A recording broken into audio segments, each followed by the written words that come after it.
Listen up, guys. On top of Gfuel becoming devil hunters via the new Chainsaw Man energy formula, they've also become rogue ninjas. There's a Akatsuki flavored energy formula that you can purchase using my affiliate link and discount code down in the pinned comment and the description box. This is not a sponsorship though. If you do purchase something, use my link and discount code, I do get a small kickback, and I am an avid user of Gfuel. I'll usually mix it in with non-stimulant pre-workout, since Gfuel does have just enough caffeine to get you going for a day, usually around 150 milligrams per serving. And these are two of the tastiest flavors that they've come out with, which is saying a lot because I love their Duke Nukem flavor that they had a few months back. However, you'll also be able to get some really cool anime themed merchandise, as well as energy tubs and different energy formulas of different anime to choose from. Dragon Ball Z, Naruto, My Hero Academia, Mobile Suit Gundam, Attack on Titan, and so many other series are available on the website. And best of all, unlike a lot of other energy formulas and drinks that are out there, there is zero crash because there's zero sugar in this one. Two really huge selling points of why I personally support Gfuel. In typical anime fashion, I am going to need you guys to send me your energy by clicking the affiliate link in the description and in the pinned comment, so you can buy whatever anime themed product you want. It doesn't have to be Naruto, it can be whatever anime strikes your fancy. And when you do so, make sure to use my promo code KAGE to get yourself a discount. Yo, what's going on, everybody? It's your boy Naruto Explain here, bringing you guys another Boruto 2 Blue Vortex discussion. Today, I want to touch guys about something that caught my eye in the last manga chapter, which is that line about Yodo turning snitch and demanding that Sarada tell Ryu where Boruto is. And it's something that I've seen some discourse on that I honestly don't agree with, and I wanted to weigh in on because I think there are people overlooking a crucial aspect of the lore when it comes to this whole situation. Join me in today's newest Naruto Explain video, where we take a look at why Yodo demanding Sarada betray Boruto is a bigger deal than you think, and why this latest betrayal for Boruto is just one of many in a long line of ways that he's having to suffer because of Omnipotence. Also, if you haven't already, remember to check out the latest Boruto chapter review, which went up late this month due to there not being any raw scans and the chapter review editor needing a couple of days to work on the review to provide you guys with the quality that you've come to expect out of the Boruto 2 Blue Vortex chapter reviews. I'll leave it in the description box and in the end credits for this video for you guys to check out if you have not already. Yodo's demand for Sarada to give up Boruto's location in Boruto 2 Blue Vortex was a completely rational reaction given her perspective and the context of her situation. From her point of view, Boruto is a criminal who murdered Naruto, the Hokage, and an international fugitive being hunted down by the world. She was already assigned to a mission with Gaara to execute Boruto, meaning she had accepted the idea that he was a serious threat. When faced with near hopeless battle against Ryu, a Shinju with overwhelming power who had already taken Araya and Mitsuki hostage, her immediate instinct, it was self-preservation. If Ryu was willing to release him in exchange for Boruto's whereabouts, then from Yodo's perspective, giving up the location of a dangerous criminal, it was a small price to pay to save her team and herself from death. This is part of why Yodo can't be blamed. First, you have to look at the false reality of Omnipotence. Yodo, like nearly everyone else in the Naruto world, they have been deceived by Ada's use of Omnipotence and Kawaki's lie that he told after Omnipotence. Her memories have been altered, making her believe that Boruto's responsible for Naruto's death, who was actually sealed away by Kawaki. Kawaki's the true culprit. He's taken Boruto's place as Naruto's son in everyone's mind. This memory alteration is not Yodo's fault. She is acting based on what she believes to be the truth. If she truly bought the idea that Boruto killed Naruto, which she did, then turning him in, it would be an act of justice, not betrayal. After all, she's looking at it like, hey, we were going to kill him anyway. Why not let this guy kill him? Two birds with one stone. We get to live, and Boruto, well, Boruto gets to go off and eat his last Thunderburger before getting executed.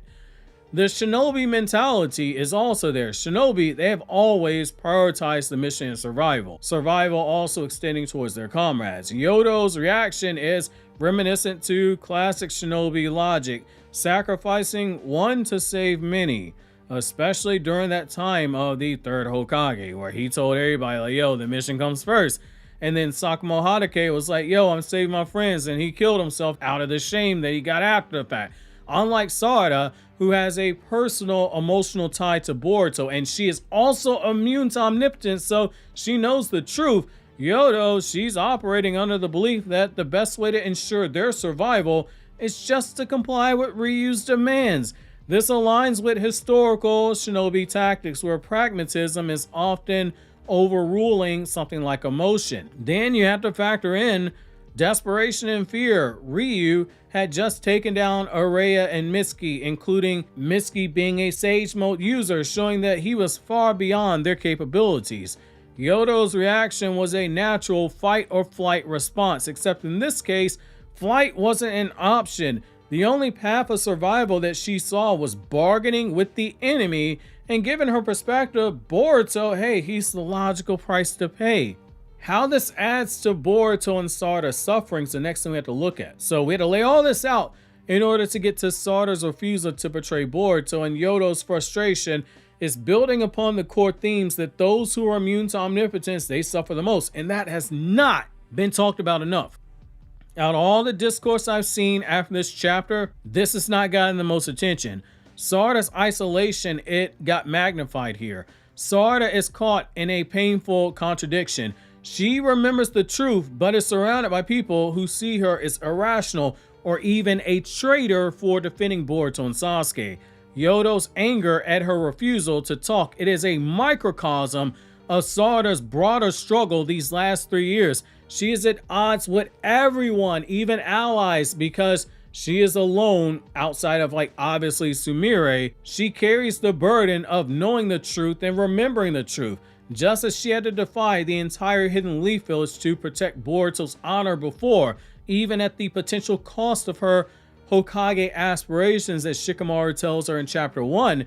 Now she finds herself at odds with Yodo, another former ally, somebody that she probably could have been friends with, and it just continues her isolation, or at least it did, until Yodo was like, hey fam, I know you got Mangekyou, time to use that shit. So this also adds to Boruto's endless burden. Even though Boruto himself is Otsutsuki and he's immune to omnipotence, Boruto's still suffering because he is a target of what happened with omnipotence. So Boruto's suffering on multiple levels. He is being hunted by the entire world despite being innocent.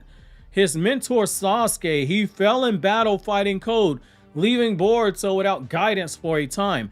He must navigate a world that sees him as a villain while also trying to save that world and save it from Jura, save it from the Shinju, and also find a way to clear his name, get Kawaki to unseal Naruto and Hinata, and bring his family back together as they should have been. The moment with Yodo reinforces that Boruto truly has no safe place, no one outside his small circle of allies that he can trust.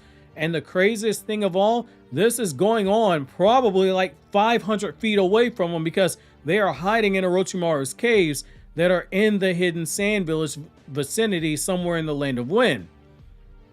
You also have the reversal of bonds going on into effect here. And this is the most beautiful part of Omnipotence, beautiful in the sense that it is tragic. So before Omnipotence, Boruto, he was admired as Naruto's son. He had the loyalty of many shinobi. Now former allies like Yodo and even the Hidden Sand Village, they now view him as an enemy. Gaara was literally out there hunting the guy down before he crossed paths with Yodo, before he crossed paths with Matsuri, who was also looking for Boruto. The suffering isn't just in physical battles that he faces, but it is also the emotional weight of knowing that the bonds he built have been twisted against him. Then it gets even deeper when you get into the Buddhist and Shinto parallels, which I get it. Now, some of you guys like, dog, you talk about Buddhism and Shintoism all the damn time. And as I will continue to double down, the greater understanding that you have of this stuff, the more you appreciate what was purposely done in Naruto and has continued to be purposely done in Boruto. Boruto and Sarada's journey, it mirrors key Buddhist and Shinto themes, particularly those surrounding suffering, falsehoods, and karmic burdens. Buddhist samsara and the cycle of suffering. In Buddhism, samsara represents the cycle of suffering and illusion that one must transcend. Boruto and Sarada, they are trapped in a world that is shaped by a grand illusion, omnipotence, which causes immense suffering. Like a bodhisattva, Sarada endures the suffering for the sake of the truth that she knows, even though it is isolating her, even though it is causing her great pain, even though it put her at odds with someone like Yodo, who was an ally. She refuses to give in to a falsehood, much like how a bodhisattva refuses to abandon enlightenment even in the face of immense hardship. Sarada is sticking by what she knows is the truth, which is that Boruto is innocent. Then you get into my favorite story that we have here, which is the tale Shuten Doji, who is demonized for a false crime. So in Japanese folklore, Shuten Doji was a powerful Oni. Oni are demons, who was hunted down and killed by a samurai under the command of the emperor. However, in some versions of the tale, it suggests that Shuten Doji was originally a human who was falsely accused and transformed into a demon due to the persecution.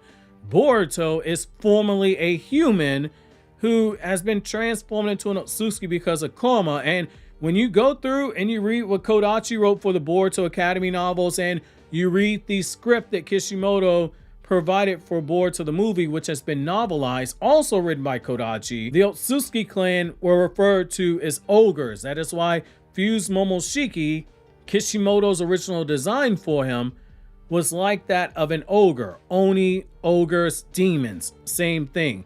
This mirrors Boruto's situation. He was once loved. Now he is a hunted figure, labeled as a criminal despite his innocence. His persecution is a direct result of a fabricated reality, much like how some yokai in Japanese folklore were once humans who became monsters due to unjust blame.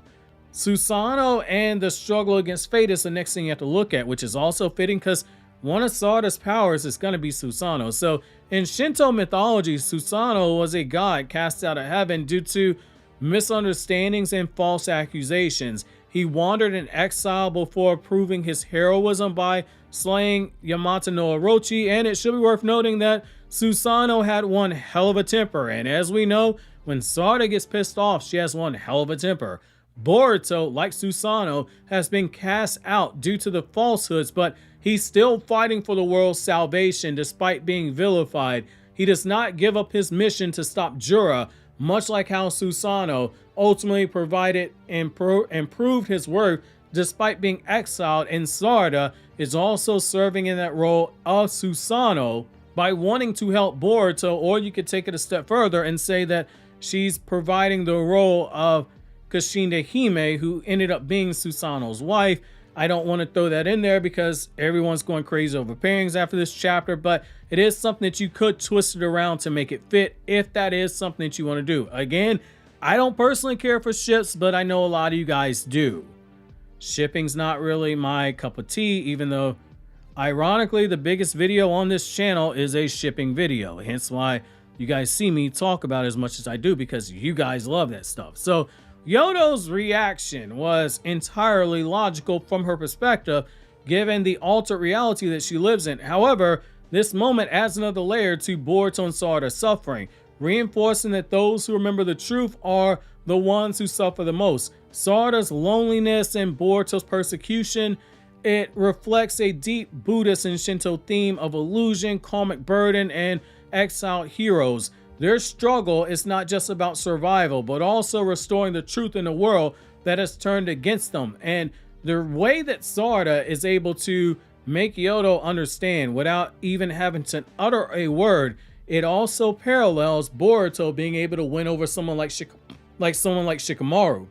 This is why I say there are so many different layers to the story if you dig deeper underneath the surface. Obviously, if you enjoyed this video, consider subscribing and clicking here on the left to check out the Boruto chapter review if you've not done that already, or click here at the top of the screen to check out this new video from my Everything One Piece Explained channel, where I blind review One Piece but also do explain videos and things of that nature. And over here on the right, we have this newest video from my Anime Explained channel, where I talk about non-Naruto content in the form of video essays, chapter reviews, lore videos, explained videos, and so much more.